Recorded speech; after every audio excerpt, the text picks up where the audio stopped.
शहर के प्रख्यात पहाड़ मंदिर तक जाने वाला रास्ता यूं तो अपनी अलग पहचान रखता है, लेकिन अब इस मार्ग की महत्ता इसलिए भी बढ़ जाएगी क्योंकि छत्तीसगढ़ प्रदेश का पहला महालक्ष्मी मंदिर अब रायगढ़ शहर के इसी मार्ग के रास्ते से होकर पहुंचा जा सकेगा। लक्ष्मी माता तुमको निष्दिन सेवक, तुमको निष्दिन सेवक, हर विष्णु दाता। जी हाँ, छत्तीसगढ़ का पहला महालक्ष्मी मंदिर पूरे राज्य में यूं तो सभी देवी देवताओं के देवालय आम तौर पर देखे जाते हैं, लेकिन माता महालक्ष्मी का मंदिर कभी प्रदेश में सुनने को नहीं मिला। वैभव और धनाढ्यता के साथ ऐश्वर्य की देवी माने जाने वाली माता महालक्ष्मी अब छत्तीसगढ़ के धार्मिक और संस्कारधानी नगरी को और पावन बनाने, दर्शन देने जल्द विराजित होने जा रहे हैं।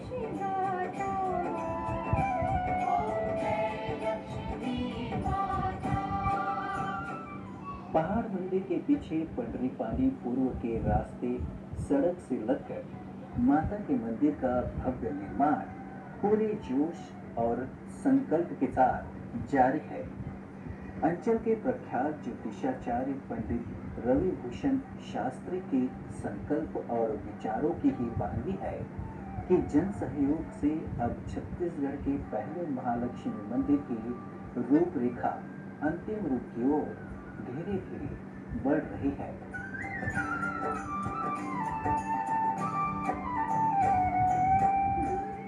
पुरी के दिवालियों के तर्ज पर ही मंदिर का स्वरूप तैयार करवाया जा रहा है, जिसमें पुरी से ही आए हुए कुशल कारीगरों द्वारा मंदिर के भीतर नक्काशी और बेहतरीन डिजाइन को उकेरा जा रहा है।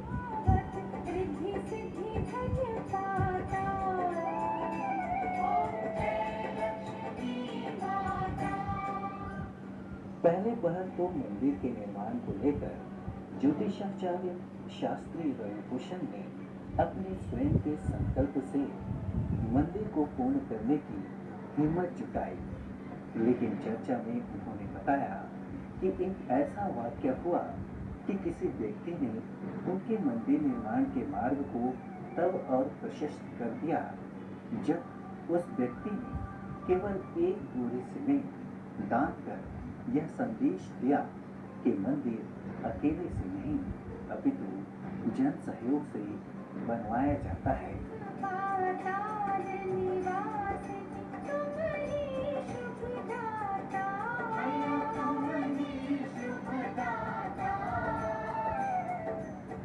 बस तभी से शास्त्री ने जन सहयोग का कारवां शुरू किया और छत्तीसगढ़ के पहले महालक्ष्मी मंदिर को अंतिम स्वरूप तक पहुंचाने दानदाताओं की अच्छी खासी संख्या अब इस नेक काज में साथ आ गई है। लगभग आने वाले 1.5 से 2 वर्षों में पूर्ण होने जा रहे इस मंदिर के गर्भगृह में विराजित होने वाली माता महालक्ष्मी की मूर्त ओडिशा के मयूरभंज जिले के खिजिल से बनकर आएगी। वहीं माता महालक्ष्मी के अन्य स्वरूपों की मूर्त जयपुर से मंगवाई जा रही है।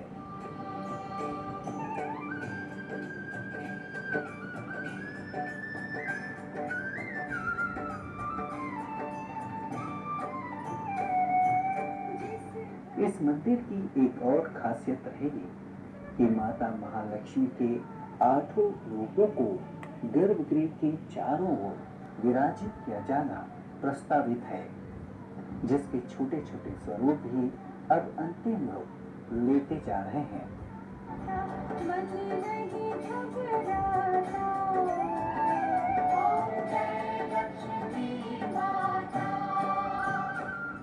प्रदेश के पहले आकार लेते जा रहे इस भव्य महालक्ष्मी मंदिर को लेकर ज्योतिषाचार्य पंडित रविभूषण शास्त्री से हर्ष न्यूज ने खास बातचीत की। अभी हम मौजूद हैं रायगढ़ से लगे हुए पंडरीपानी क्षेत्र। शहर का प्रसिद्ध पहाड़ मंदिर के जस्ट पीछे क्षेत्र है जहाँ पर छत्तीसगढ़ का पहला महालक्ष्मी मंदिर बनने जा रहा है। आमतौर पर कोल्हापुर, मुंबई और भी उत्तर भारत के कई महालक्ष्मी मंदिरों का जिक्र हमने सुना है, लेकिन छत्तीसगढ़ की अगर बात करें तो ये रायगढ़ का सौभाग्य है कि छत्तीसगढ़ का पहला महालक्ष्मी मंदिर रायगढ़ में विराजित होने जा रहा है। महालक्ष्मी जिसे धन की देवी माना जाता है, वैभव की देवी माना जाता है, वो स्वयं विराजित हो रही है रायगढ़ के पंडरी पानी क्षेत्र में। बड़ा सुंदर और विकसित क्षेत्र है। शहर के पंडरी पानी में जो महालक्ष्मी मंदिर बनने जा रहा है उसके संदर्भ में शहर के जो विख्यात ज्योतिषाचार्य पंडित रवि भूषण मिश्रा जी, उनसे हम बातचीत करेंगे कि क्या कुछ है जो रायगढ़ को यह सौभाग्य प्राप्त हुआ कि महालक्ष्मी जी स्वयं यहाँ विराजित हो रही है और बड़ा भव्य मंदिर आने वाले 1.5 से 2 वर्षों के भीतर पूर्ण होने जा रहा है। और यहाँ रायगढ़ के लोगों को इसका किस तरह लाभ मिलेगा, क्या उद्देश्य बना कि महालक्ष्मी मंदिर रायगढ़ में बनाने का उन्होंने संकल्प लिया। पंडित जी, स्वागत है आपका हर्ष न्यूज़ पर। महालक्ष्मी मंदिर जो छत्तीसगढ़ में बनने जा रहा है, तो रायगढ़ को जो सौभाग्य प्राप्त हो, आमतौर पर मुंबई, कोल्हापुर कई क्षेत्रों में सुना जाता है महालक्ष्मी जी के बारे में। रायगढ़ को जो सौभाग्य प्राप्त हो, आपका जो संकल्प था कि रायगढ़ में महालक्ष्मी मंदिर की स्थापना की है, क्या उद्देश्य था और वर्तमान में जो मंदिर का निर्माण है वो किस तरह चल रहा है? जी, सबसे पहले मैं रायगढ़ शहर के सभी निवासियों को बहुत बहुत बधाई। महालक्ष्मी की कृपा सब पर बनी रहे, महालक्ष्मी का आशीर्वाद हम सब पर रहे, ऐसी महालक्ष्मी से प्रार्थना भी है। आज हम सभी रायगढ़ वासियों के लिए एक परम सौभाग्य की बात है कि छत्तीसगढ़ राज्य का यह पहला महालक्ष्मी मंदिर बनने जा रहा है। इस महालक्ष्मी मंदिर का उद्देश्य, एकमात्र उद्देश्य है कि जहाँ जहाँ महालक्ष्मी विराजमान हैं वहाँ वहाँ हमें प्रचुर संपन्नता देखने को मिलती है।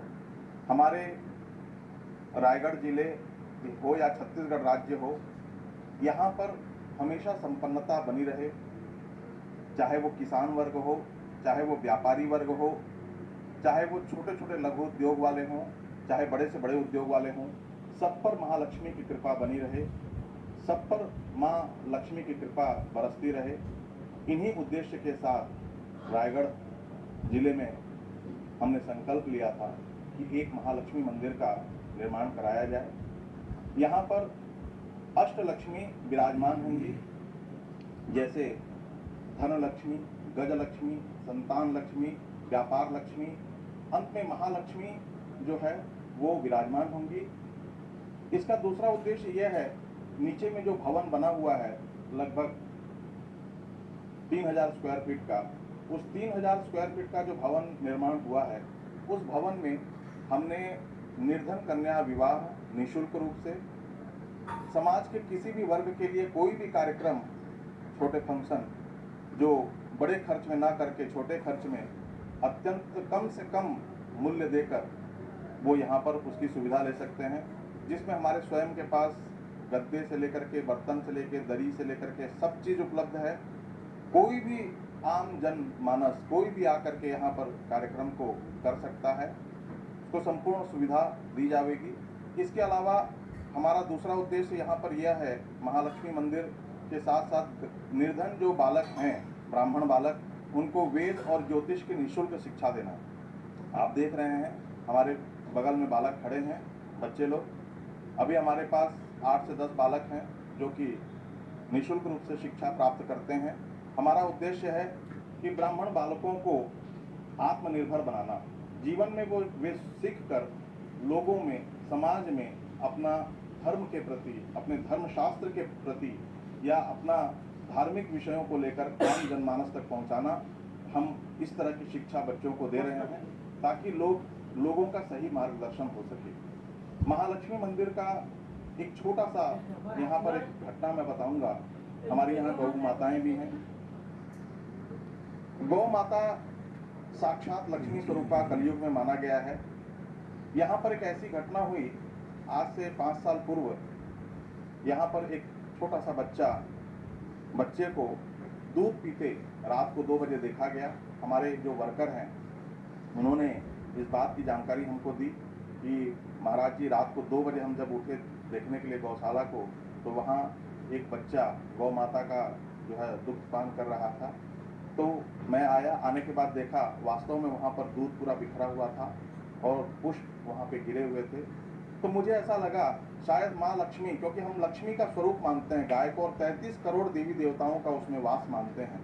जब हम 33 करोड़ देवी देवताओं का उसमें वास मानते हैं तो महालक्ष्मी को हम सर्वश्रेष्ठ मानते हैं, क्योंकि महालक्ष्मी समुद्र की पुत्री है, समुद्र से उत्पन्न हुई है। तो क्यों ना हम महालक्ष्मी को यहाँ स्थापित करके जितने भी जो भी, चाहे वो एक छोटे से छोटा व्यक्ति और बड़े से बड़ा व्यक्ति, वो यहाँ से हृदय से जुड़े और जन सहयोग से हमको यह कार्य करना है। मैं रायगढ़ के लोगों से अपील भी करूँगा कि आप अधिक से अधिक संख्या में यहाँ पे यथाशक्ति दान देकर इस मंदिर निर्माण कार्य को आगे बढ़ाएं।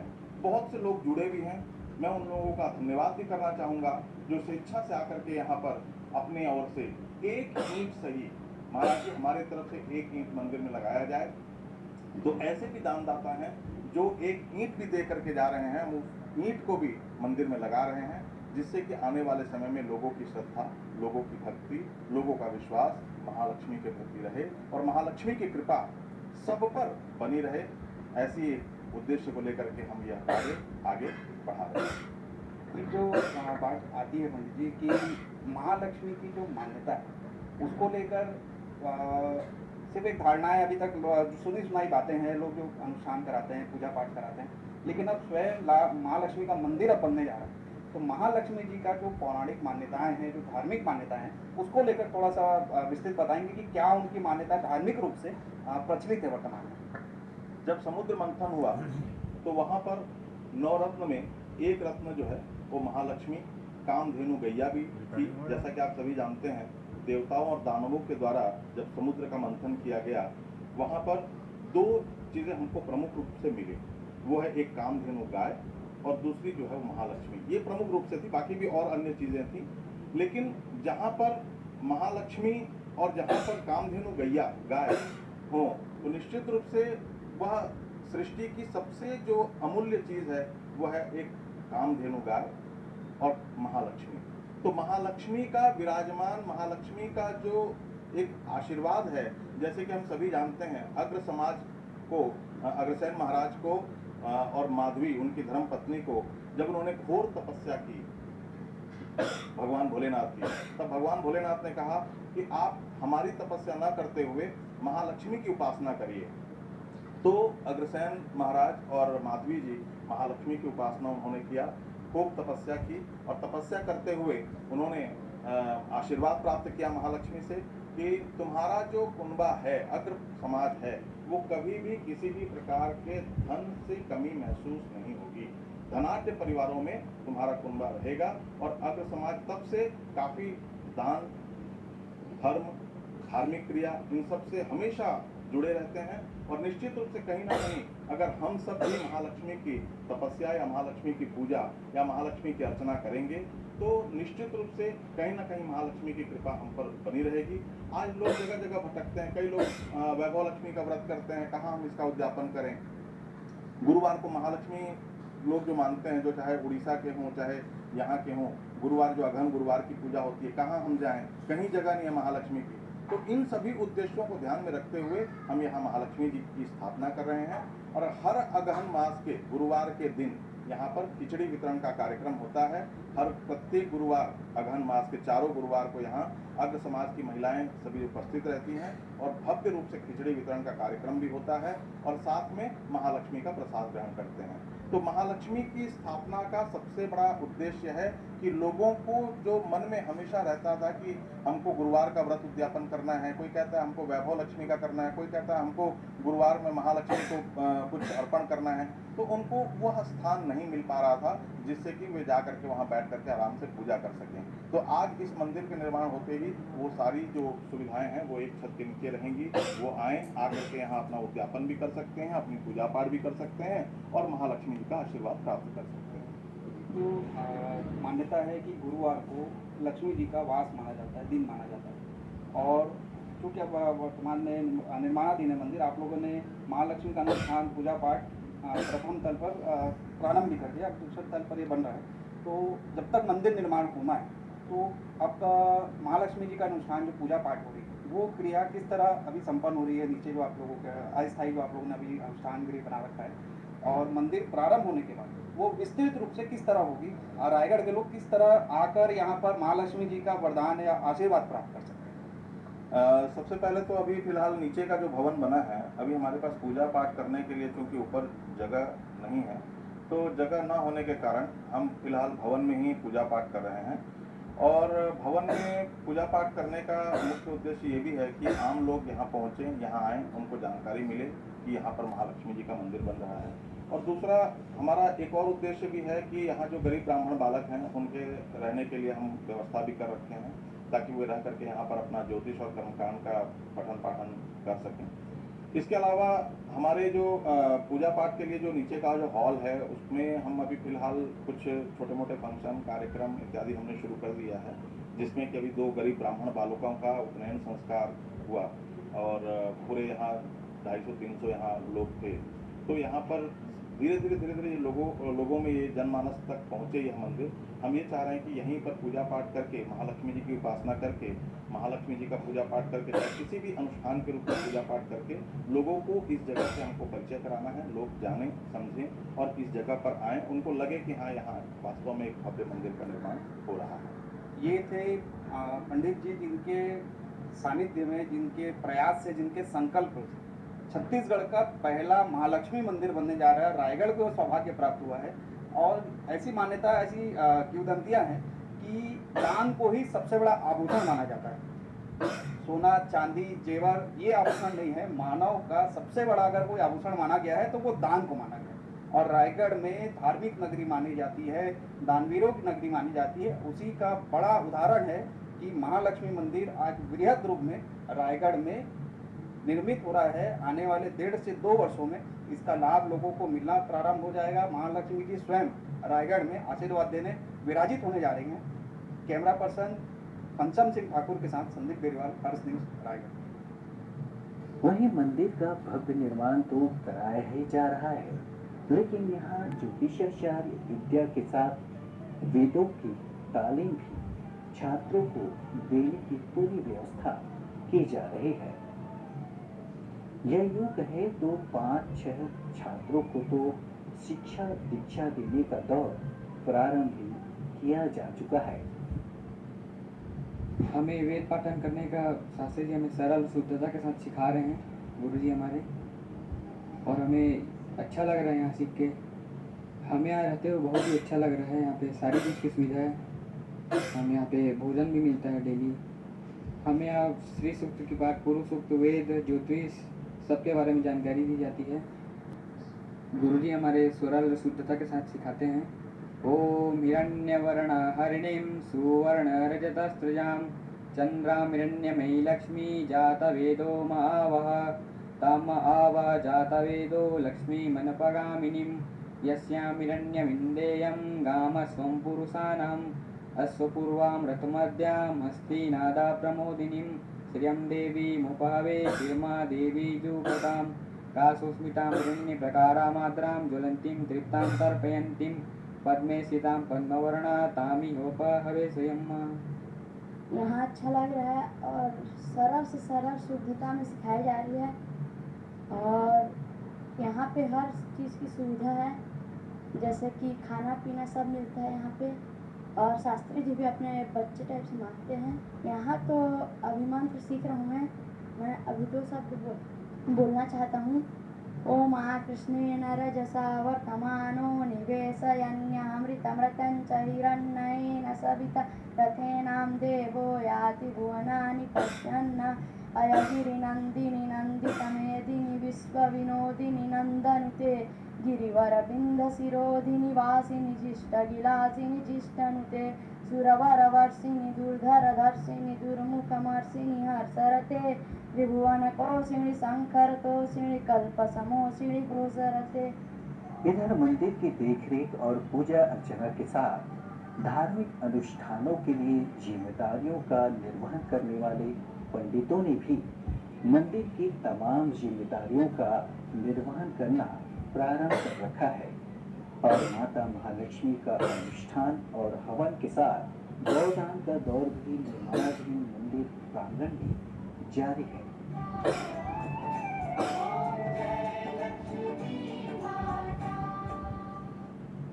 रायगढ़ वालों के लिए वरदान साबित हो चुका है। रायगढ़ में जिस प्रकार सभी प्रकार के मंदिर देखने को मिल रहे हैं, देवस्थान राजा चक्रधर सिंह जी के राज से चला आ रहा है, कला संस्कृति की धानी रायगढ़ है और रायगढ़ में देवताओं की पूजा बहुत मानी की जाती है।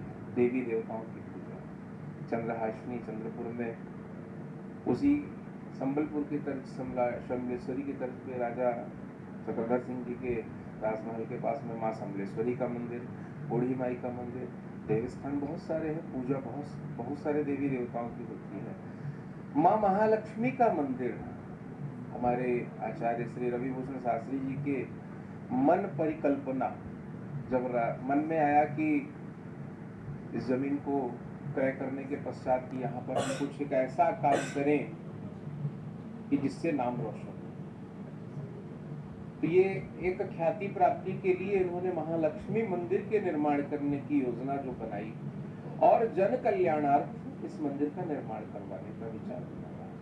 2021 का समय सीमा हम लेकर के चल रहे हैं, प्रयास हम लोग का 2020 में है कि 2020 में हम मंदिर निर्माण पूर्ण कर लें। इसके पश्चात 2021 में जनवरी माघ के समय जो है महालक्ष्मी की स्थापना हम यहाँ करवा ले और माता लक्ष्मी के आवाहन और पूजन के लिए यहाँ पे अनवरत 11 ब्राह्मणों के द्वारा 11 ब्राह्मणों के द्वारा अनवरत अनुष्ठान पूजन किया जा रहा है। इसके अलावा इस स्थान पे हमारे आश्रम में विद्यार्थी कम से कम 25 से 30 विद्यार्थी विद्याध्ययन करेंगे, वेद पाठी रहेंगे, वो भी इसी कर्म में लगे रहेंगे। तो हमारी जो आचार्य जी की मन स्थिति है कि कम से कम 51 ब्राह्मण इस आश्रम में रह करके माँ लक्ष्मी की सेवा करते रहे। यहाँ शास्त्री जी महाराज के सानिध्य में हम लोग पूजा करवाए हैं और पूजा में मतलब अच्छा वो मिला हम लोगों को और जैसा मनोकामना था वो पूर्ण हुआ।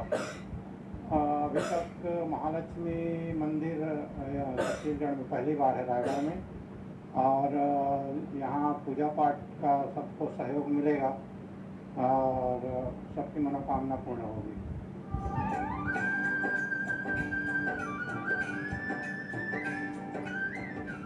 पूर्ण रूप से रजिस्टर्ड हो चुके मंदिर के नाम श्री श्री शक्तिपीठम महालक्ष्मी मंदिर में एक ऐसी चमत्कारी गाय भी है जिसके आने के बाद से मंदिर को पूर्ण करने के संकल्प में इस तरह वृद्धि हुई कि दानदाताओं ने स्वेच्छा से मंदिर के साथ जुड़ने का संकल्प लेना प्रारंभ किया और इस गौ माता के प्रति इस मंदिर के तमाम सदस्यों की धारणा बेहद पावन है।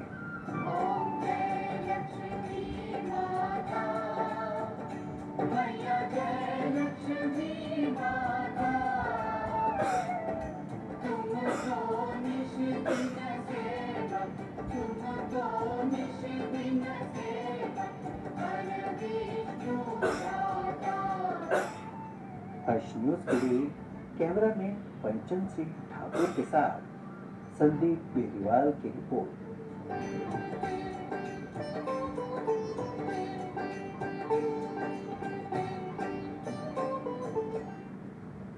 जनपद पंचायत के पास अचानक एक हाथी की तबीयत खराब हो गई, लिहाजा डॉक्टरों को